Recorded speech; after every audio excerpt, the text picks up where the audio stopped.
Let's get to the NFC East. Philadelphia Eagles.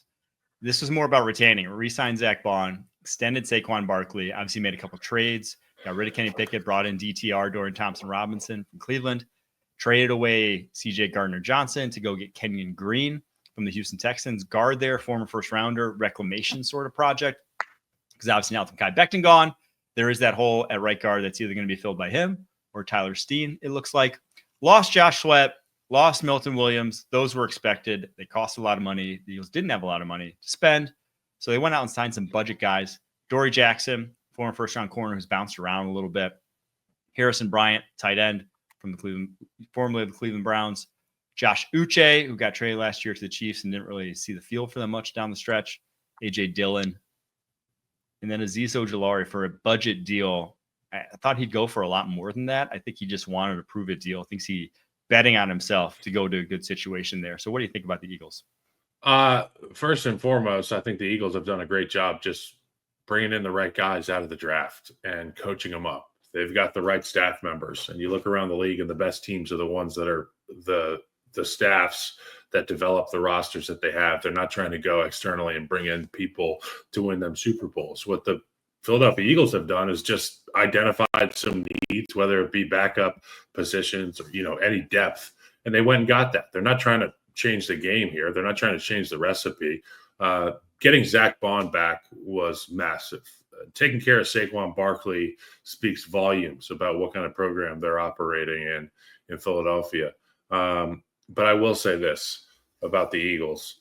Their running back coach, Jamal Singleton, I think he's got a fetish for quads because A.J. Dillon and Saquon Barkley get to be in that meeting room. And I'm kidding, obviously. But you bring these two guys in. You bring these two guys in, and it's there's no let up. There's no break for the second level of defenses because the front line of scrimmage is going to get taken care of by that offensive line. They're going to have to figure out how to develop somebody and get them in there at the right guard spot. But I'll tell you what, the other guys are ready to roll, and they just took care of Lane Johnson as well, restructured, gave him some more money. These guys are going to be rearing to go for a repeat. And you bring a guy like A.J. Dillon in, and all signs point to him being healthy again. That's a really formidable backfield. That's tough to contest against. Well, I have a theory about A.J. Dillon and the signing.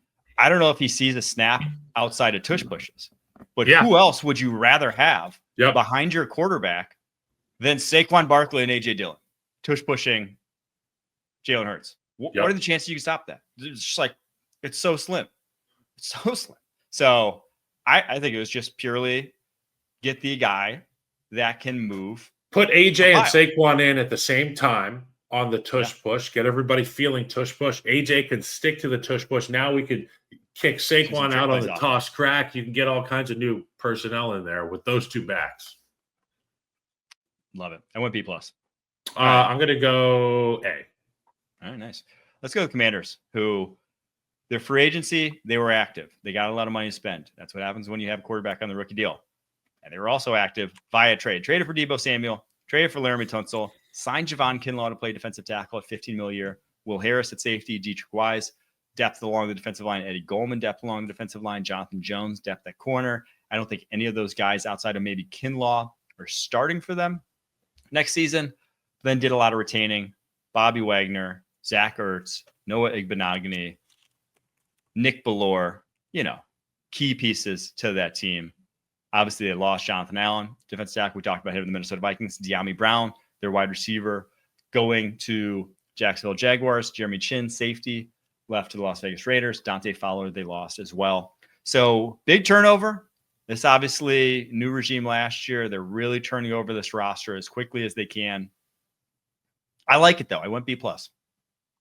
Yeah, I'm going to be going B+ as well for the Commanders. You got to think with the way they finished last season in the NFC Championship with a roster that we all thought was so subpar. They went and they got big-time retention from the roster with guys that did really well. I think about Zach Ertz and Bobby Wagner that's really stood up in a big way as veterans down the stretch. And Wagner the entire season, but Ertz really became a red zone target and a priority for Jaden Daniels to find in those big games. And he got a lot of opportunities. But, the piece that's missing for me is the De'Ami Brown spot. And I know that people in Washington really enjoyed watching him play, and the chemistry that he had with their young quarterback. He's going to be great elsewhere. But yeah, the Laramie Tunsil signing is the biggest question mark. It could go either way. It could either be the biggest move in free agency, or it could be like, damn, well, there's a reason they let a left tackle walk in Houston when they've got protection issues. Clearly, they're trying to reinvent the wheel in Houston as it pertains to protecting C.J. Stroud. Mm-hmm. But you would think that if you're constructing a vehicle, you'd want the best tire possible, and the best tire possible is the left tackle. That's a stud. That's Laramie Tunsil. So unless there's something we don't know, it seems to be a really good deal for the Washington Commanders. Yeah, that's the only thing I am a little worried about is like this is the second team now. And obviously you have a great culture there that they're building in Washington, but second team move on from guy, but like from a pure pass protection perspective, I mean, just such an upgrade. He is top 5 in the NFL, in my opinion, in that regard amongst left tackles. That's worth paying for. If they get that guy over the next 3 to 4 years, A+. But I gave him a B+ just because, again, I feel like there's a reason why a team like Houston Texans would be willing to part ways with a guy like that. All right, Dallas Cowboys. They made obviously their biggest move prior to free agency, re-signing Osa Odighizuwa, the defensive tackle, 4 years, $80 million. One of my favorite moves. I mean, big move. Did not cost them a ton to secure one of their best defenders. Traded for a couple of former first rounders, Kyer Elam at corner, Kenneth Murray at linebacker, a couple of reclamation projects there for them. We'll see how that turns out for them. And then a pretty tame signing period in free agency. Went out Solomon Thomas, defensive tackle, Javonte Williams, running back, Peyton Turner, former first rounder for the New Orleans Saints. So a lot of former first rounders, a lot of former top picks here that they went out and got, hoping to rekindle some magic. Dante Fowler as well. But then they lost Rico Dowdle, DeMarcus Lawrence, Zach Martin obviously retired, Jordan Lewis, their slot left, Chauncey Golston, yikes. Their defensive end / kind of versatile guy in the interior, can do some things on the inside. He leaves as well. So all told, man, I went C for them. None of those moves excite me. Another team where I don't see how they got better. Back-to-back seasons for the Dallas Cowboys where I'm like, I don't know how they got better. And we're not getting better in the NFL. More often than not, you're getting worse. Yeah, you're not getting – is this a free agency grade or is this just a general vibe grade? Give a vibe grade. Go on. Because I am so pissed off always at the Dallas Cowboys, not just because of their football moves, but because of their popularity moves or lack thereof. You had the opportunity to bring in a guy like Deion Sanders to coach the Dallas Cowboys. And I was, I've been pounding the table that he should have been the head coach. You got a guy named Micah Parsons who every day wakes up happier because he hasn't been signed yet. He knows the dollar just continues to go up. You've got it's a dominant receiver and a quarterback who, in my opinion, is a really good player that you're just wasting the extremely high highs of their careers because of lack of ability to put together a roster. I don't have a master's in free agency or roster building, but I can tell you this: when Dak Prescott is throwing the football to CeeDee Lamb and he's protected, and you've got Micah Parsons rushing the edge, and you're going to have him next to Odighizuwa, that looks good to me. Figure out the details. Figure out the rest. I'm going to go D+ just because the Cowboys are in a prove-it state with me all the time. It's kind of like the same boat that I'm in with the Bears. Like, there's so much to offer in Dallas as a football town. And with that you've got a quarterback. It's a quarterback. I was having a talk with my financial team yesterday, and none of them are football people. And I was explaining to them that, I can't have success in finance unless I have an investment team, a team that handles my money, because that's not my specialty. Well, in the NFL, you need a quarterback. One of these guys was a Giants fan, and I was talking about Tommy DeVito is the only guy on your roster. That's like me handling my own taxes. The Dallas Cowboys they got the quarterback. They need to figure out how they can win because they've got some offense, and that's what it takes to win in this league. Yeah, another offseason where if you're a Cowboys fan, you're like, I know why they've spent – they've gone to the wire on all their guys and missed kind of any budget signings, but it's just a tough pill to swallow at this point, given how last season went. New York Giants, who Joe Shane's job on the line, Brian Dable's job on the line.